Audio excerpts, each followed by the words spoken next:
Yeah, welcome everybody. This is the presentation of Data Dia Barrata, Nina Glick Schiller, and myself, Markus Hoehne, on Colonial Continuities, the African village in the Augsburg Zoo and its wider implications.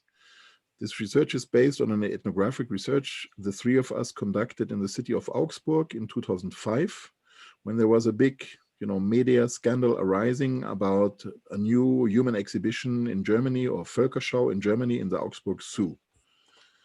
The scandal was actually, of course, arising against a historical background of human exhibitions in Europe and North America in the late 19th and early 20th century. And of course, people realized that it's not a real human exhibition, but the location inside the zoo was actually reminding people of this this racist history of Europe and North America, where indigenous people from all around the world, mainly from European colonies, were brought to Europe, to France, Germany, Great Britain, Belgium, and other places, and put into zoos like Karl Hagenbeck's zoo in Hamburg in order to legitimize the colonial context, but also make more profit for the entrepreneurs, bring paying customers into the zoos, watch animals and exotic people, and also advance the sciences at that time. So physical anthropologists, sociocultural anthropologists, and folklorists were kind of exercising their craft in these human exhibitions in order to show off, in order to show what they can do and what they considered at that time as their science.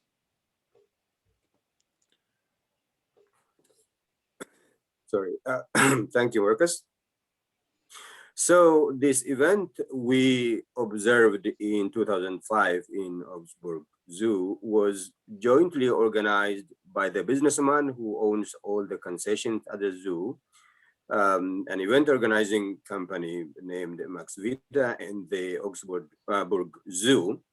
The event organizers linked the zoo and Africans in an endeavor to attract visitors by an exotic event. They perceived the zoo with this African panorama as a perfect environment for an African fair, as the quote here suggests. Then the exhibitors. So these were generally fairly diverse group of artists, including sellers of cultural souvenirs.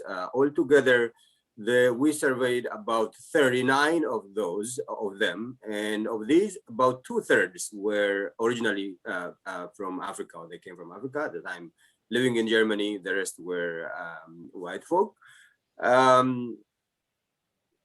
Overall, so at the time, there was a fairly high unemployment rate in Germany, and given also an unequal power relations, especially between these Black folks generally and white people in Europe broadly.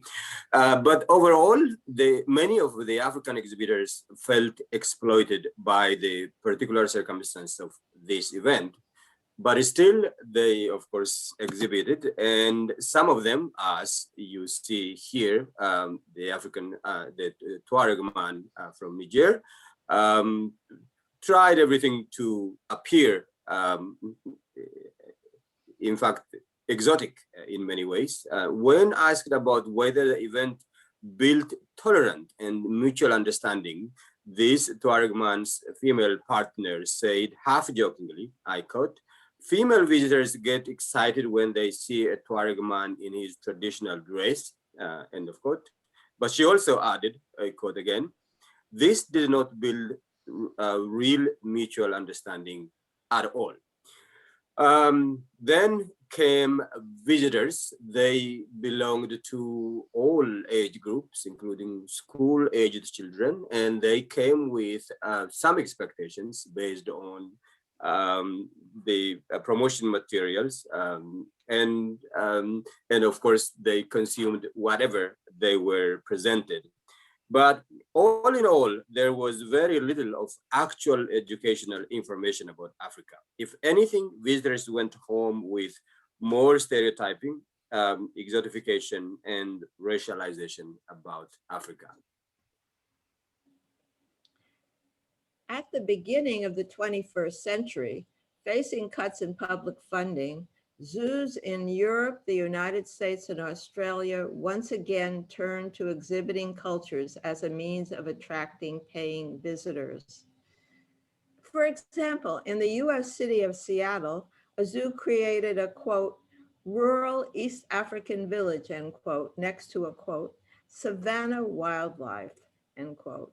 Only in 2020, after nationwide Black Lives Matter protests, did this zoo remove the people and the name African Village.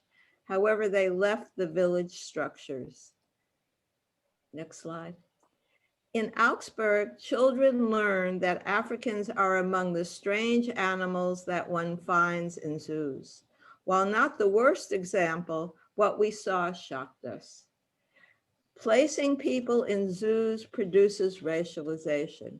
Racialization is the daily and often taken for granted means by which humans are separated into unequal categories, which are justified through distorted ideas about human biology. Our survey of departing visitors verified our fears that a crafts market, when placed in the Augsburg Zoo, contributed to racialization by reinforcing stereotypes of Africans in Africa. 38% said that the African culture and animals in the zoo fit together perfectly. 79% of the visitors surveyed said that Africa meant to them images of animals or nature. Most seemed unaware that Africa has sophisticated cities, global media industries, universities, and that there are African Germans. Modern capitalism continues to profit and benefit from ideas about race developed by colonial regimes to justify conquest and exploitation. Racialization leads to discrimination, anti-immigrant fears and ideologies, barriers to social mobility, and violence. This outlook harms all of us in our common quest for a just, equitable, and healthy planet. Thank you.